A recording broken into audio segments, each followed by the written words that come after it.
na primeira geração nacionalista. Mas é importante você entender que na época nacionalista eles estão nessa exaltação dos valores nacionais. Porque vocês lembram o que aconteceu aqui no Brasil? Proclamação da República. Que foi no dia... Olha quem sabe aí. A independência foi 7 de setembro, a República 15 de novembro de 89. Berros. A proclamação da República foi em 88 e da independência em 89. Isso. Chegamos então na segunda geração da poesia romântica, do romantismo. Aqui, meu filho, aqui é Marília Mendonça, pega a cervejinha e vamos tomar uma para esquecer a fulana, o fulano, porque chegamos a Lord Byron e Musset. Aqui nessa segunda fase, nessa segunda geração, ela é conhecida como a mal do século. Por quê? Muita gente morreu, muita gente se matou, falou assim, se não posso tê-la, não posso viver. Sem ela não viverei. Bem Marília Mendonça, uma coisa assim, sofrência, e todo mundo se matando, tanto é que teve um governo europeu, cadê aqui? Alguém mandou uma mensagem. Obrigado, interajam comigo. Hideki, gado, aqui ó, o Hideki aqui, cadê? Aqui o Hideki. E aí, chegamos então aqui, tanto é que as obras de Lord Byron, em alguns países, ela chegou a ser criminalizada para não ser vendida, porque o povo estava se matando ao ler, de tão pesado, de tão melancólico que eram as obras dele. Por quê? Porque ele criava em suas obras uma mulher inatingível. Também tinha presente o tédio por não conseguir alcançar essa mulher.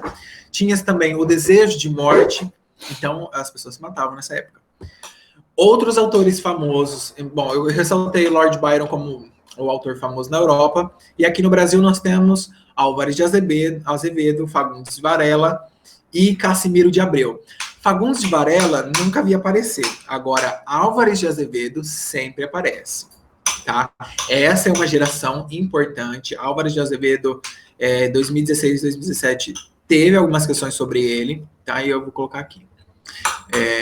Inclusive, essa é sobre ele. Ixi, eu não coloquei a porra do nome, não, eu tirei.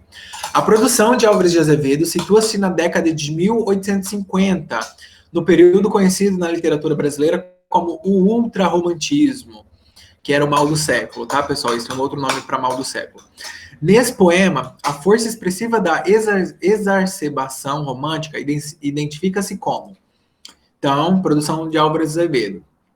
Lembra que esses são os principais tópicos dessa geração, tá? Melancolia, medo do amor e tal. Soneto. É um soneto, então, ele já dá essa dica para você. Páginas da vida que eu amava. Gustavo Pires saiu. Rompei-vos, nunca mais, tão desgraçado. Ardei, lembranças doces do passado. Quero rir-me de tudo que eu amava. E que doido que eu fui. Como pensava em mãe, amor de irmã, em sossegado adormecer na vila, acalentado pelos lábios do que eu tímido beijava. Embora é meu destino. Em treva densa dentro do peito a existência, finda pressentindo a morte da fatal doença. A mim, a solidão da noite, enfim, dá paz a dormir o trovador sem crença. Perdoar minha mãe, eu te amo ainda. Então, ele fala o seguinte, a mãe dele reprovava com quem ele se relacionava. Por quê? Porque aqui, ao criar uma mulher inatingível, que vai dar prossequência também nas próximas partes, ele vai em busca de mulheres acessíveis. E quem são as mulheres acessíveis? São as mulheres mais promíscuas, né? Vamos colocar assim, são as profissionais, aquelas que não tinham as outras opções de vida e viviam através da venda de seus corpos, do sexismo, né? Do sexo mesmo, colocando. Então, ele fala que a mãe não aprovava o relacionamento dele e ele vai em busca das noitadas. Então, Álvares de Azevedo, Lira dos 20 anos. Lira. Então, ele também está no gênero lírico, pessoal, porque o gênero lírico é aquele que tem lira. Isso é uma lira, tá bom? Que dá para falar cantado. A produção de Álvares de Azevedo situa-se na década de 50, período conhecido na literatura brasileira como ultrarromantismo. Nesse poema, a força expressiva da exacerbação romântica identifica-se como amor materno, surge como possibilidade de salvação para o eu lírico? B. Saudosismo da infância, indicado pela menção às figuras da mãe e da irmã? C. Construção de versos irônicos e sarcásticos, apenas com aparência melancólica? D. Presença do tédio sentido pelo eu lírico, indicado pelo seu desejo de dormir?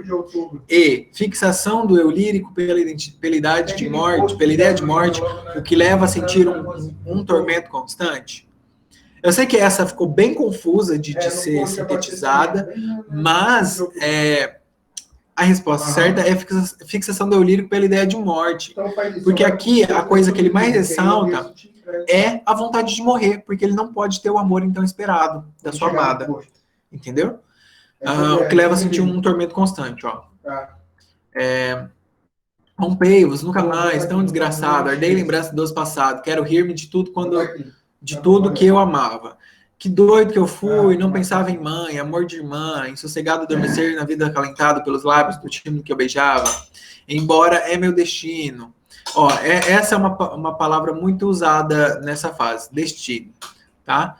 A minha solidão da noite infinda, possa dormir o trovador sem crença. Perdoa minha mãe, eu te amo ainda. Então não parece uma carta de despedida? Então ele está se despedindo, ele está falando assim, cara, eu vou me matar, foda-se. É bem isso. Então, o eu lírico sempre está pela ideia de morte, está sempre se despedindo de alguém. Ó, uma outra resposta que eu fiquei em dúvida até quando eu montei foi sobre o saudosismo da infância. Então, ou C também, que é uma parte, mas ele não foi muito irônico aqui, entendeu? Ele não tem uma passagem irônica, então eu escolhi por conta disso, mas pelo resto da resposta, sim, sarcástico, com aparência melancólica, sim. Mas aqui vocês têm que saber o que é o eu lírico, aquilo que eu falei, o primeiro conceito que eu trabalhei com vocês. Então, o eu lírico, ele tá falando o quê? Eu quero morrer e eu vou me matar. Entendeu? Saudosismo da infância. Foi o que eu fiquei em dúvida porque ele sempre falava de mãe. Então, se eu não soubesse que o romantismo de segunda geração, conhecido também como ultrarromantismo ou mal do século, indicava pela eu ficaria em dúvida sobre a figura da mãe, porque ele sempre ressalta a mãe ali. Né? Então, vocês têm que identificar que Álvares de Azevedo e os outros autores que eu coloquei ali, eles sempre vão trazer essa ideia de morte pela questão da amada, da mulher inatingível, e não pela mãe. Porque lembra de Édipo? Não sei se você conhece Édipo, mas, enfim, não tem a ver com a figura de mãe ou de irmã, tá, pessoal? É sempre de uma mulher inatingível. Então, não é o papel da mulher como mãe, o papel da mulher como irmã, mas o papel da mulher, entendeu? Inatingível, sempre inatingível. A mulher na relação de erotizar. É isso.